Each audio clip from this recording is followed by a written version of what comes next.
जो गुज़र गया उसे याद मत करो, मुकद्दर में जो लिखा है उसकी फरियाद मत करो। मुकद्दर में जो लिखा है वो होकर रहेगा, तुम कल के चक्कर में आज को बर्बाद ना करो। ना हम हमारा बीता हुआ कल, ना ही हमें हमारे आने वाले कल का कुछ ज्ञान है। अतः हमें जीवन में बीते हुए कल एवं आने वाले कल को लेकर किसी भी तरीके की फ़िक्र के बिना अपना आज अच्छे से जीना चाहिए, क्योंकि हमारा आज जो वर्तमान है सिर्फ उसी पर हमारा अधिकार है, उसी पर हमारा वश है। ना तो हम हमारे पास्ट को बदल सकते हैं और ना ही हम हमारे फ्यूचर में कुछ कर सकते हैं। लेकिन हम हमारे बीते हुए पास्ट में जो गलतियाँ उनको प्रेजेंट में सुधार सकते हैं तथा आने वाले भविष्य को सुंदर बनाने के लिए हर आज को मेहनत से संवार सकते हैं। तो इन्हीं सुंदर पंक्तियों के साथ मैं किरण अपने YouTube चैनल साहित्यिक सोचना में आप सभी का स्वागत करती हूँ। आज फिर हम एक न्यू टॉपिक लेकर आपके सामने उपस्थित हुए हैं। तो चलिए शुरू करते हैं आज का टॉपिक इन कुछ वाक्यों के साथ। पहला वाक्य आप देख रहे हैं, इसने तोते को पिंजरे से निकाल दिया। इस वाक्य को हम व्याकरणिक दृष्टि से देखते हैं। इसने तोते को पिंजरे से निकाल दिया, तो यहाँ पर जो इसने शब्द है, ठीक है, ये क्या है? तो हम इसके पहले दो टॉपिक पढ़ चुके हैं, तो आपको ज्ञान होना चाहिए। इसने जो है वो सर्वनाम है, सर्वनाम, ठीक है। यह, इस, तोते, तोता शब्द क्या होगा हमारे? संज्ञा शब्द। इसने तोते को पिंजरे से निकाल दिया, पिंजरा भी संज्ञा शब्द हो जाएगा। अगला वाक्य देखते हैं, इस तोते को पिंजरे से निकाल दो। इस क्या होगा हमारे? सर्वनाम। इसमें ने जो था वो कारक चिन्ह लगा, ठीक है, बाकी कोई अंतर नहीं। इस जो था वो सर्वनाम और तोता जो है वो यहाँ पर भी संज्ञा शब्द है। लेकिन क्या आप पहचान सकते हैं कि कहाँ पर तो यह सर्वनाम का उदाहरण है और कहाँ पर यह विशेषण का उदाहरण है? तो देखते हैं। पहला वाक्य, इसने तोते को पिंजरे से निकाल दिया। इसने, किसने? हम प्रश्न पूछेंगे भाई किसने तोते को निकाल दिया? तो किसने की जगह आप उत्तर दे सकते हो कि भाई राम ने निकाल दिया, लता ने निकाल दिया, सुरभि ने निकाल दिया, पंकज ने निकाल दिया। किसी भी एक व्यक्ति का नाम आप ले सकते हो कि भाई छोटी बहन ने, बड़े भाई ने, है ना, तो किसी व्यक्ति का नाम आप ले सकते हो। इसने तोते को पिंजरे से निकाल दिया, कि राम ने तोते को पिंजरे से निकाल दिया। तो वहाँ पर जो राम है वो क्या है? संज्ञा। उसके स्थान पर क्या शब्द आया हमारे? इसने। और संज्ञा के स्थान पर आने वाले शब्दों को क्या कहते हैं हम? सर्वनाम। तो यहाँ पर जो ये इसने शब्द है वो पर्टिकुलर किसी व्यक्ति की तरफ संकेत करता है, जिसके कारण यह जो है वो हमारे हो जाएगा निश्चयवाचक सर्वनाम का उदाहरण। किसका? निश्चयवाचक सर्वनाम। अब दूसरा वाक्य देखते हैं, इस तोते को पिंजरे से निकाल दो। इस, अब ये किस, इस जो शब्द है वो किसके लिए आया है? तोते के लिए। यहाँ पर इसने था, ये जो पर्टिकुलर व्यक्ति था वो इस तोते से अलग था, ठीक है। लेकिन यहाँ पर जो ये इस शब्द आया है, जो है तो भले सर्वनाम शब्द, लेकिन वो किसके लिए प्रयुक्त हुआ है? हमारे तोते के लिए, कि इस तोते को पिंजरे से निकाल दो। तो यहाँ पर ये सर्वनाम ना हो करके इस तोते शब्द की विशेषता प्रकट करने के कारण क्या हो जाएगा? सार्वनामिक विशेषण। तो यहाँ पर ये सर्वनाम के रूप में प्रयुक्त ना हो करके ये क्या बन जाएगा? विशेषण। और ऐसे सर्वनाम शब्द जो किसी संज्ञा के आगे जुड़ करके, कहाँ पर? आगे, ठीक है, ये बात भी ध्यान रखनी है आपको। ऐसे सर्वनाम शब्द जो किसी संज्ञा शब्द से आगे जुड़ करके उसकी विशेषता प्रकट करते हैं, उनको क्या कहते हैं? सार्वनामिक विशेषण। तो यहाँ पर ये सर्वनाम का उदाहरण ना हो करके किसका हो गया? सार्वनामिक विशेषण, ठीक है। तो मेरे हिसाब से आपको समझ में आ गया होगा। सर्वनाम के स्थान पर जब कोई, संज्ञा के स्थान पर जब कोई शब्द प्रयुक्त होता है वहाँ पर वो सर्वनाम होता है। लेकिन किसी संज्ञा शब्द के आगे कोई सर्वनाम शब्द होता है और वो उसी संज्ञा शब्द से रिलेटेड होता है, तब वो सर्वनाम ना होकर के विशेषण हो जाता है। क्योंकि सर्वनाम तो संज्ञा के स्थान पर होता है, वहाँ पर संज्ञा शब्द नहीं होगा। लेकिन सर्वनाम के बाद संज्ञा शब्द हो और वो सर्वनाम शब्द उसी संज्ञा की विशेषता प्रकट करता हो, ठीक है। ऐसे तो पिंजरा शब्द भी संज्ञा है, लेकिन यहाँ इस जो है वो सिर्फ तोते के लिए, पिंजरे के लिए नहीं आया है। तो एक शर्त यह भी है कि वो शब्द पीछे आने वाले संज्ञा शब्द से जुड़ा हो, उस शब्द की विशेषता प्रकट करता हो, तब जाके वो सार्वनामिक विशेषण बनेगा। तो यहाँ पर आपका कॉन्सेप्ट क्लियर हो जाना चाहिए। इस तरीके से आपको पहचान करनी कि कहाँ तो वो सर्वनाम है और कहाँ पर वो विशेषण बन जाता है। चलिए अगला देखते हैं। इसने मुझे डूबने से बचाया, ठीक है। इसने, अब किसने डूबने से बचाया, तो यहाँ पर इसने की जगह आप किसी व्यक्ति का नाम ले सकते हो, तो ये हो गया सर्वनाम। मुझे, ये भी क्या आ गया हमारे सर्वनाम। दूसरा वाक्य देखते हैं। इस लड़के ने मुझे डूबने से बचाया। इस लड़के ने, ठीक है। इस तो क्या हो गया हमारे सर्वनाम और लड़का हो गया हमारे जातिवाचक संज्ञा। इसने मुझे डूबने से बचाया, इस लड़के ने मुझे डूबने से बचाया। अब यहाँ पर जो ये इसने शब्द था वो किसी अलग व्यक्ति के लिए था। मुझे मतलब मुझसे अलग कोई व्यक्ति है, तो यहाँ पर दो अलग अलग लोगों की हम बात कर रहे हैं। तो मैंने बताया कि भाई इसने जो वो किसी संज्ञा शब्द के स्थान पर आने के कारण यह तो हुआ हमारे सर्वनाम का उदाहरण।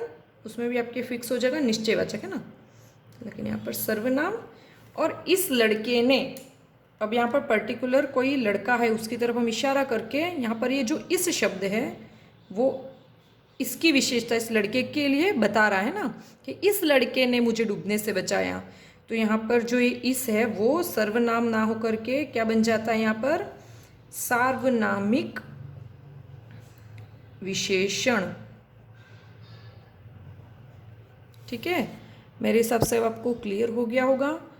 तो आज हम क्या पढ़ने जा रहे हैं, सार्वनामिक विशेषण। तो बस इसमें कुछ नहीं करना, आपको देखना है कि वो जो सर्वनाम शब्द है वो किसके स्थान पर आया। अगर वो किसी संज्ञा के स्थान पर आया है तब वो सर्वनाम होगा, लेकिन वो किसी संज्ञा शब्द के स्थान पर ना होकर के पीछे आए हुए संज्ञा शब्द की विशेषता प्रकट करने वाला हो, तब वह सार्वनामिक विशेषण बन जाएगा। जो सर्वनाम शब्द विशेषण के रूप में प्रयुक्त होते हैं उन्हें सार्वनामिक विशेषण कहते हैं। विशेषण अर्थात जो विशेषता प्रकट करते हैं, और किसकी विशेषता, तो संज्ञा शब्दों की विशेषता। तो इस चीज़ पे आपको ध्यान देना है। नोट में आपने लिख लिया है, सार्वनामिक विशेषण सदैव संज्ञा शब्दों के आगे जुड़कर उनकी विशेषता प्रकट करते हैं। तो संज्ञा शब्द, ठीक है, यहाँ पर आपको कन्फ्यूज़ करने के लिए आ सकता है कि क्या सार्वनामिक विशेषण विशेषता प्रकट करते हैं संज्ञा शब्दों की, सर्वनाम शब्दों की, अव्ययों की या कारक की। तो तब आपको ध्यान होना चाहिए कि सार्वनामिक जो विशेषण है वो संज्ञा शब्दों की विशेषता प्रकट करते हैं। और कहाँ पर जुड़ते हैं, तो संज्ञा शब्दों के आगे लग करके उनकी विशेषता प्रकट करते हैं, ठीक है। तो ये सदैव आगे लगेंगे और उनकी विशेषता प्रकट करते हैं। सार्वनामिक विशेषण को ही संकेतवाचक विशेषण भी कहते हैं। सार्वनामिक विशेषण को ही क्या कहते हैं, हमारे संकेतवाचक विशेषण। निश्चयवाचक सर्वनाम को भी, लेकिन यहाँ पर ध्यान रखना है कि जो हमने सर्वनामों में पढ़ा निश्चयवाचक सर्वनाम, उसको भी संकेतवाचक सर्वनाम कहते हैं। क्योंकि सार्वनामिक विशेषण है तो इसमें हमें बहुत सारे विशेषण शब्दों का प्रयोग करना है। लेकिन एक बात आपके नॉलेज में होना चाहिए कि सारे सर्वनाम सार्वनामिक विशेषण नहीं बनाते हैं, ठीक है। जैसे कि बहुत सारे शब्द हमने सर्वनाम में भी पढ़े, जो देख के तो ऐसा लगता है मानो सर्वनाम शब्द हो, लेकिन वो सर्वनाम शब्द नहीं है। तो वही चीज़ यहाँ पर भी लागू होती है कि सभी सर्वनाम सार्वनामिक विशेषणों का निर्माण नहीं करते हैं। तो कुछ सार्वनामिक विशेषण शब्द है वो देख लेते हैं हम। तो सार्वनामिक विशेषण शब्द इस, यह, उस, कोई, वह और किसी, ठीक है। तो हम इन शब्दों के ऊपर कुछ और वाक्य देखते हैं और अपने टॉपिक को और भी ज़्यादा क्लियर करते हैं। यहाँ पे हमने 2 वाक्य लिखे। यह मेरा घोड़ा है। यह यह दोनों जगह, ठीक है। घोड़ा शब्द भी दोनों जगह और मेरा शब्द भी दोनों जगह। वाक्य बिल्कुल समान है, बस शब्दों का पदक्रम बदल गया है। लेकिन वो पदक्रम बदलते ही एक तो सर्वनाम का उदाहरण हो जाएगा और एक विशेषण का। तो यह मेरा घोड़ा है, ठीक है। तो यहाँ पर यह और यहाँ पर भी यह घोड़ा मेरा है, यह मेरा घोड़ा है। तो यह शब्द यहाँ पर किसके लिए आया है? किसके लिए आया है? घोड़े के लिए। और यह घोड़ा मेरा है, यहाँ पर भी किसके लिए आया है? घोड़े के लिए, ठीक है। और यह के बिल्कुल बात क्या है? मेरा शब्द। मेरा जो शब्द है वो क्या है? सर्वनाम शब्द। तो हमने जब विशेषण का प्रारंभ किया था तब एक बात हमने ध्यान से पढ़ी थी कि विशेषण और विशेष्य के बीच में कभी भी कोई भी दूसरा संज्ञा या सर्वनाम शब्द नहीं आना चाहिए, क्योंकि विशेष्य और विशेषण के बीच में अगर कोई दूसरा संज्ञा या सर्वनाम शब्द आता है तो वो विशेषण का उदाहरण नहीं होता है। भले यह शब्द दोनों जगह घोड़े के लिए, लेकिन यहाँ पर यह और घोड़ा दोनों के बीच में मेरा सर्वनाम शब्द आ गया। तो यहाँ पर यह जो है वो निश्चयवाचक सर्वनाम हो जाता है और इस तरीके से यह सर्वनाम का उदाहरण है, ठीक है। लेकिन यह घोड़ा मेरा है, यह जो शब्द है तो वो सर्वनाम शब्द, और यहाँ पर घोड़ा जो शब्द है वो संज्ञा शब्द है। यहाँ पर भी यह जो था वो घोड़े के लिए ही आ रहा था, ठीक है।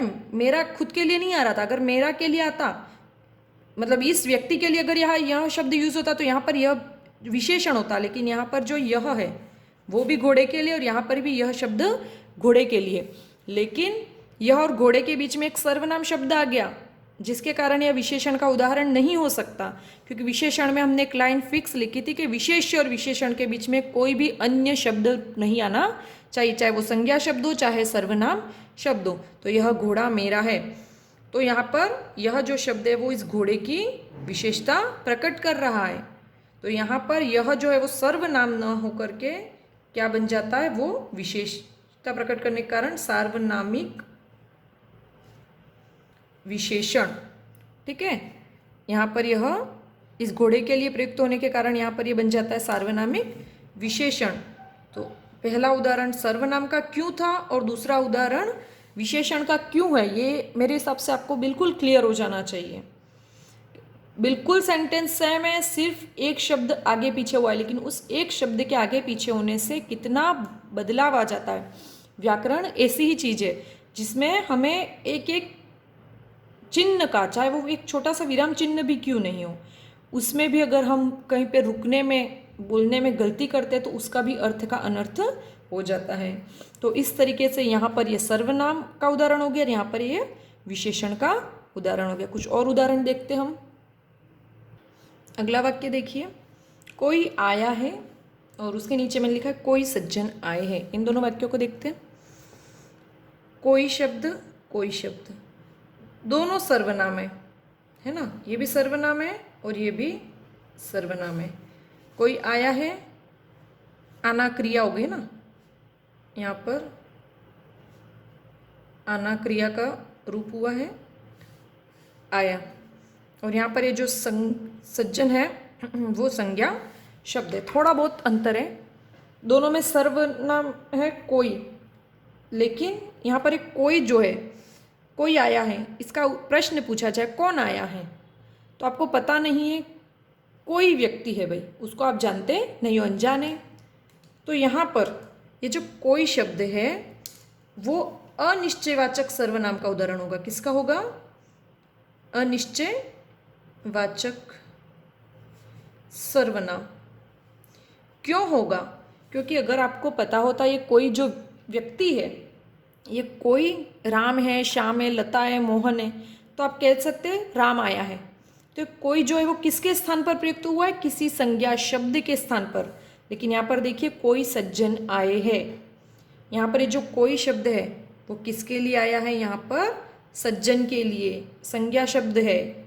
इस संज्ञा शब्द के लिए यह कोई शब्द यहाँ पर प्रयुक्त हुआ है। तो यहाँ पर यह सर्वनाम ना होकर के यह क्या बन जाएगा? यहाँ पर इसकी विशेषता प्रकट करने के कारण सार्वनामिक विशेषण। ठीक है, तो इस चीज को हम एक नोट के माध्यम से सीधी सरल भाषा में समझ लेते हैं। इसी चीज को हमने लैंग्वेज में लिख के समझाया।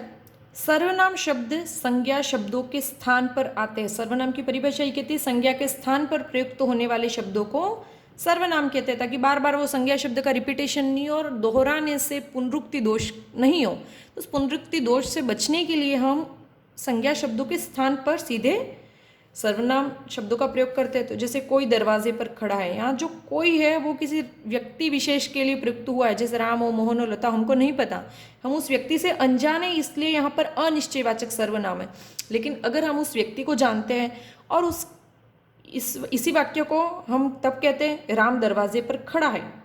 ठीक है, तो राम तब संज्ञा हो जाता, हम संज्ञा शब्द को नहीं, या फिर हम कहते हैं कि वह दरवाजे पर खड़ा है, तो यहाँ पर वह शब्द जो था वो राम के लिए प्रयुक्त होता, तब यहाँ पर वो सर्वनाम हो जाता। जबकि जो सार्वनामिक विशेषण शब्द होते हैं वो संज्ञा शब्दों के ठीक पहले आकर उनकी विशेषता प्रकट करते हैं। जैसे कि हम कहें कोई सज्जन आए हैं, तो यहाँ पर जो कोई शब्द है वो सज्जन के लिए प्रयुक्त हुआ है। सार्वनामिक विशेषण के और उदाहरण हम देख लेते हैं। किस वाक्य में सार्वनामिक विशेषण है? यह पटवार भर्ती 2011 में पूछा गया प्रश्न है। आपके कॉम्पिटिटिव एग्जाम्स में इस तरीके के प्रश्न पूछे जाते हैं। 4 वाक्य दिए होते हैं, उनमें से हमको सार्वनामिक विशेषण वाला वाक्य पहचानना है। कुछ चने मेरे लिए छोड़ देना।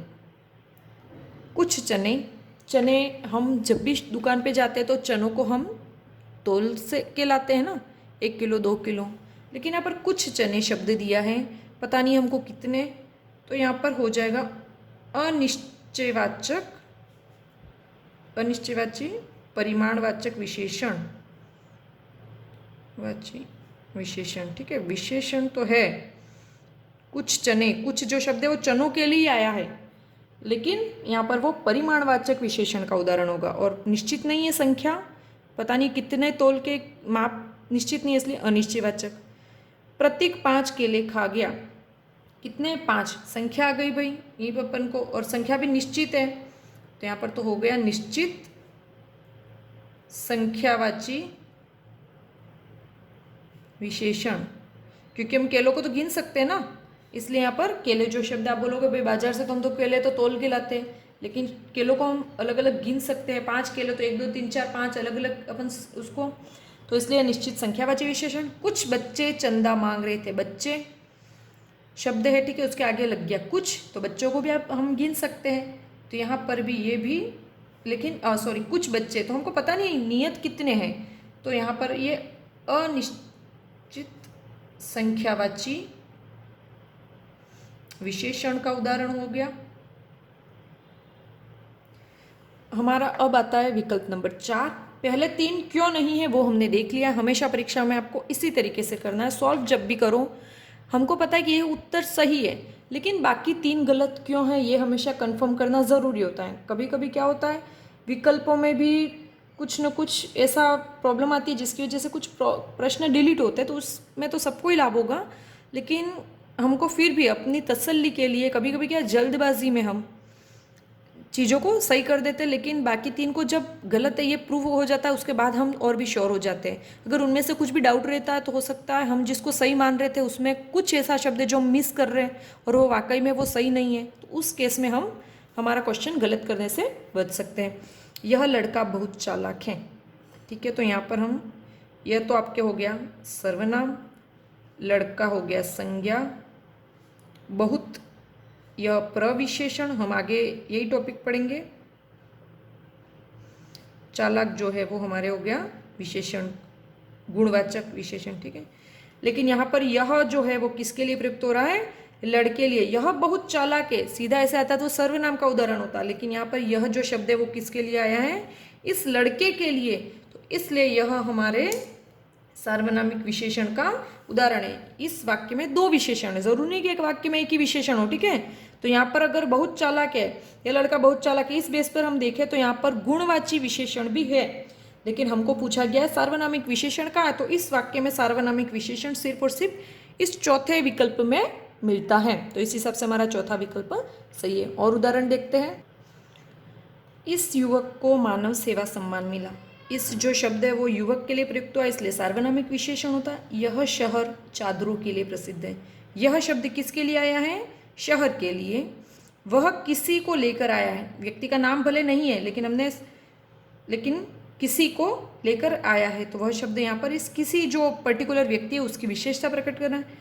जैसा वह कहता है करो।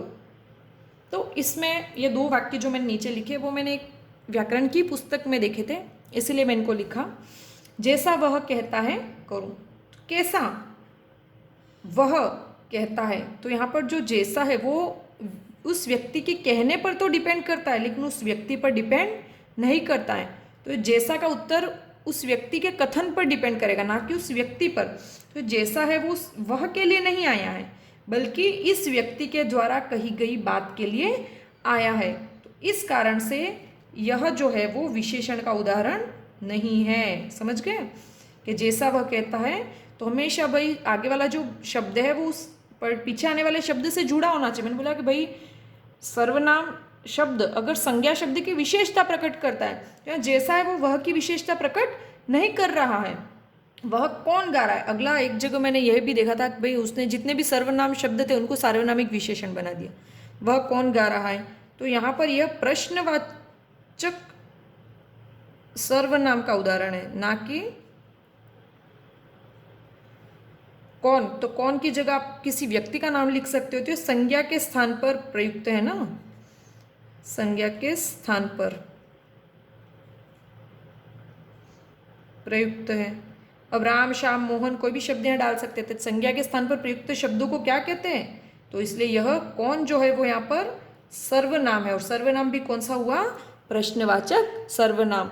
हाँ, वह कौन व्यक्ति जा रहा है, तो यहाँ पर अगर कौन के साथ व्यक्ति आता तब निश्चित तौर पर आपके वो सार्वनामिक विशेषण बन जाता है, क्योंकि उस कौन का संबंध जो पीछे व्यक्ति शब्द है उसके साथ सीधे तौर पर होता। तो बस सार्वनामिक विशेषण को आपको ये ध्यान रखना है कि ये हमेशा संज्ञा शब्दों के पहले आते हैं, और सर्वनाम शब्द उसके तुरंत बाद आने वाले संज्ञा शब्द की अगर विशेषता प्रकट करते हैं तब वो सार्वनामिक विशेषण है, और स्वतंत्र रूप से अगर वो किसी संज्ञा शब्द के स्थान पर प्रयुक्त हो रहे तब वो सर्वनाम शब्द होंगे। तो इस तरीके से आज हमारा ये सर्वनाम का जो टॉपिक है उसमें लास्ट हमने पढ़ा सार्वनामिक विशेषण। यहाँ पर ये समाप्त होते हैं विशेषण के चारों भेद।